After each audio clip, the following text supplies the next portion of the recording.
it's an aggressive card that can be played in a deck along with a lot of counters. So an aggro control deck. Right, like Nathan is a tempo deck. Right, right. Okay. Yeah, and it's seeing play across almost every format right now. Right. Standard, Modern, and Legacy. Yeah. Because in Legacy, it seems like Delver's gonna be flipping quite constantly. Right, right. The decks that play it usually play a ton of instants and sorceries. Like Nathan's deck, I believe, is 11 creatures. Yeah, 11 creatures, and we have... Yeah, roughly 20 lands, and the rest is all instants and sorceries. Yeah. And also with Brainstorm and Ponder in the format, you can, flip it. Yeah, you can manipulate consistently. Yeah, manipulate the top 3 cards of your deck.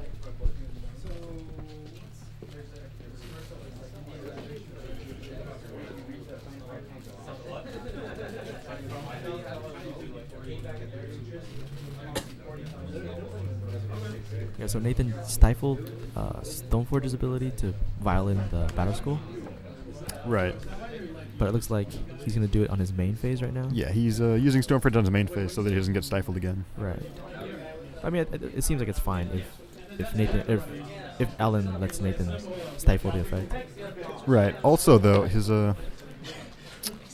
Nathan could be playing Vendilion Click, and getting Vendilion Click in response to a Stoneforge is not something you want to do. So right. I think I like this main phase. That's a very good point. No, I don't have to. Because he can respond to Stoneforge's ability, correct? Right, by taking Batterskull with the Vendilion Click. Oh, okay.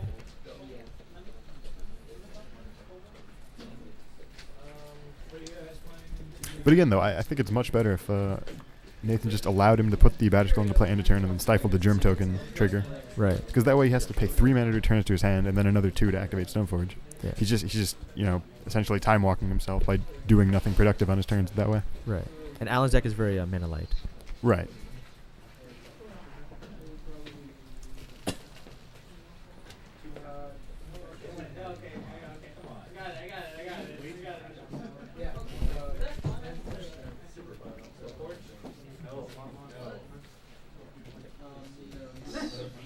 See what play Nathan decides to make here.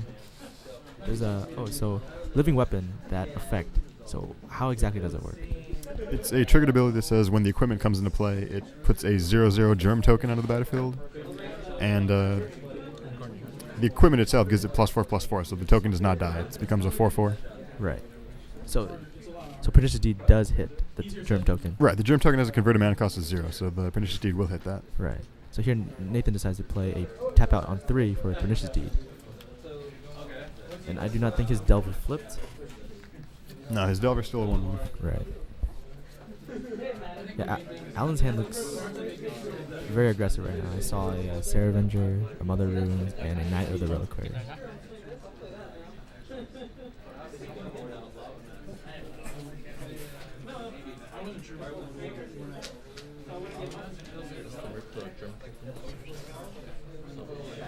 And the Germ Token gets submerged. Oh, wow. I mean, Submerge is a very powerful card. There's some pretty cool things you can do with Submerge, like when you fetch, correct? Like when your opponent fetches? Yes. I've seen people waste their opponent's fetch land, and then when their opponent fetches in response, they submerge a creature. So it just gets rid of it permanently. That's very good use of Submerge. Right. So basically, Submerge just shuffles the creature away. Right, yeah. But instead, he just uses it to get the Germ Token out of the way. Right. Which buys him a lot of time, because he's going to have to return Batterskull now. Right. So at beginning upkeep, I think Nathan revealed a Massacre. Right, to flip his Delver. Right. So now Delver's a 3/2 flyer. Right.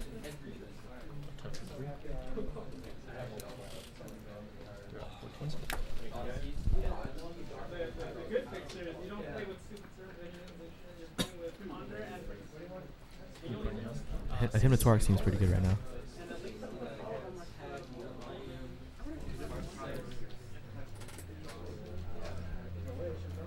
So Nathan's hand is Hypnotoric, and I believe that's a Tarmogoyf and another Delver.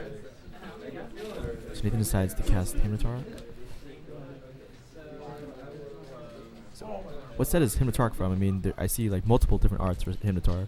Yes, it's from Fallen Empires, which came out way back in '94. So yeah, they actually used to print several different arts for any given card back then. So yeah, there's 4 different arts for Hypnotoric. Oh wow, so you can play one of each in your deck, correct? Yes, but I would not recommend that. So here, Nathan casts Himnotark and is randomly selecting the 2 cards. And this card's, what was that? Swords of Plowshares and a Sarah Avenger? Yes. And he's going to return Batterskull into turn. Alright.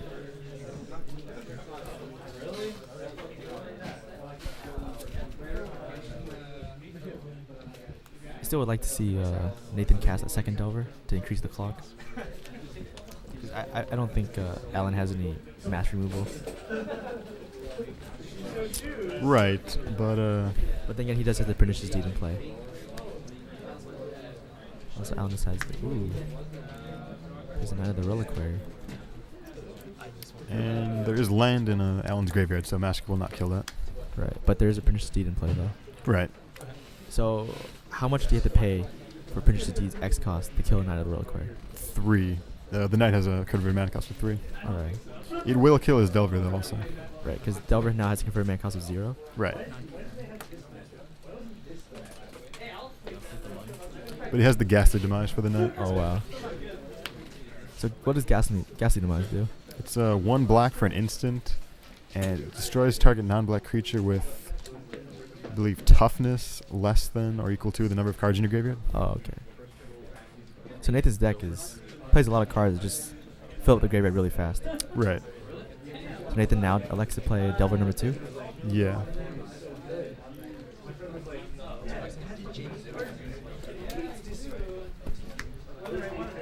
So does Massacre hit his own creatures too?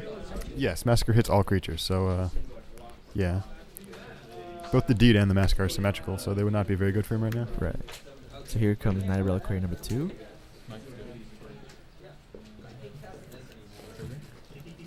I feel like Alan should just be viling in that Batterskull to add pressure. And Yeah, he really needs to do something to stabilize life total, because the Delvers will just kill him. yeah. So he swords one of the Delvers. So that saves him 3 damage. I believe Alan's at 6 right now. Yeah, that's what I heard too. So Nathan's hand is Stifle, Tarmogoyf, and Massacre. How much does Massacre cost? Oh, it's Free if your opponent controls a plains, you control swamp. right. Is it sorcery instant speed? Sorcery.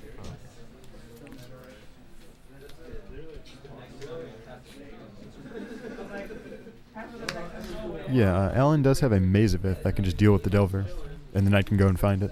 Oh, okay. But it seems like Alan is overextending right now onto this board. Yeah, I don't really think it's necessary to play anything more. Yeah, because he decided to play a Sarah Avenger. Right. So right now, pretty much Nathan can 3-for-1 him right now. Right. Well, he's killing his own Delver too, so Right. I mean it's not that bad for Alan, but yeah, I don't really think it's necessary to play the Sarah Avenger there. Yeah. And then Alan can't even do Batterskull in response because that would kill the Germ Serpent as well. Right.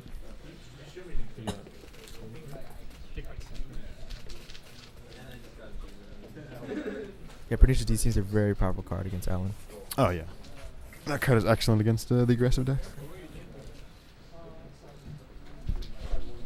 Ooh, Himnotarok.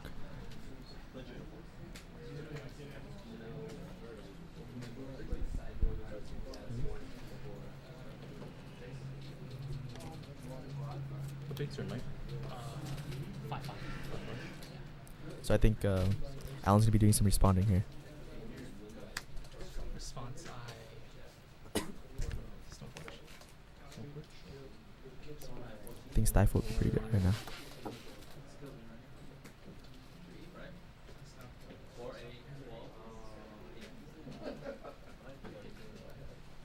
I mean, knowing just the Batterskull, would you allow him to put the Batterskull into play? No, I don't think I would. Oh, okay. Yeah, I think I would probably stifle the Stoneforge trigger. So he puts in a sort of Light and Shadow, but then again now the Stifle, you're able to stifle the equipability, right? Right. Yeah, I don't really like putting the sword in here because it dies to Pernicious Deed at 3, which presumably Nathan's going to do anyway at some point. Right. I mean, assuming that Alan doesn't have a Phyrexian Revoker. Right. So right now Alan has 0 cards in hand, and Nathan is sitting on a Tarmogoyf, Stifle, And Massacre. And Massacre. Okay. So yeah, Nathan's gonna have to blow this deed here very soon. Yeah. So he's activating his knight in a turn. So what is Knight of the Redclare's ability? It's you can tap it and sacrifice a forest or plains to search your library for any land and put it into play. Oh, so it looks like Alan got a Wasteland. Right, he's keeping him off a deed for 3 by doing this. Oh. Alright, so Nathan is forced to stifle that. Right. But now this allows Alan to connect with the sword. Yeah, and he can get another knight activation on his turn to get another Wasteland to keep him off Pernicious Deed mana. Oh. So things are... Oh, okay. Yeah, so if he can't deed for 3, he's in a lot of trouble. Yeah. Let's see. So Alan equips sword to Sarah Avenger.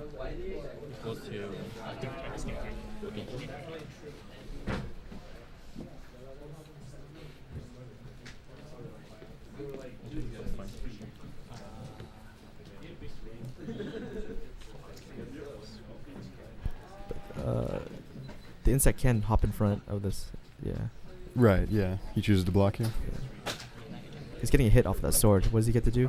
He gains 3 life and returns any creature from his graveyard to his hand. Right. I mean, I'm pretty sure he's going to return like Knight of the Reliquary or something in his graveyard. Yeah, and yeah, he goes ahead and uses Knight main phase to get another Wasteland. Right. To keep Nathan here off of Pernicious Deed for 3. Right. Yeah. So here, it seems like Nathan really has to draw the third land. Yeah, I assume Nathan's facing lethal unless he can find a third land. Because that knight seems pretty big right now. Yeah, it's, I believe, 8/8. So Nathan draws a Force of Will. Yeah, that was about the worst possible draw for him. Yeah. Yeah, he has Massacre in hand, but that doesn't really do anything right now. I mean, it kills the Stoneforge, but that's irrelevant. It doesn't kill his other 2 creatures. Right. And you can't cast the Goyf.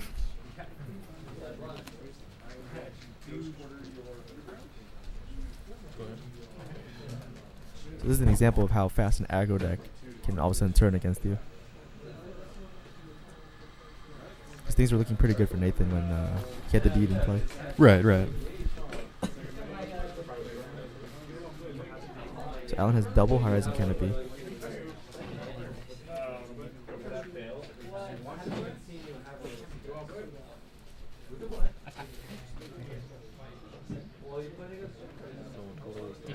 And he's attacking for 6 now, leaving the knight back. Yeah, I think he's going to get another activation tonight and really lock this game up. Yeah. Earlier, did you switch your I got 6? No, it's a 5. It's a 5. I finished. Oh, yeah, 5, so now you can do Now I'm at 8,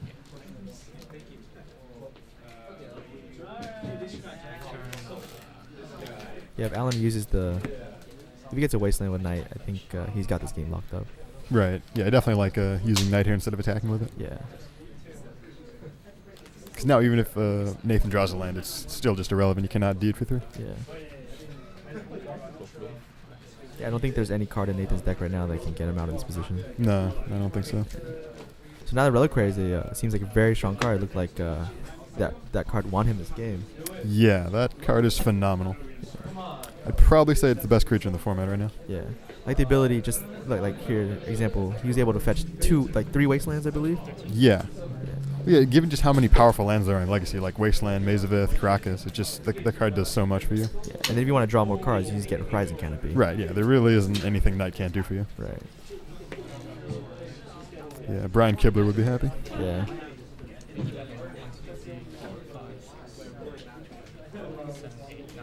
So yeah, Knight is an 11/11 right now. Yeah. So I believe he can just swing here for lethal. Right.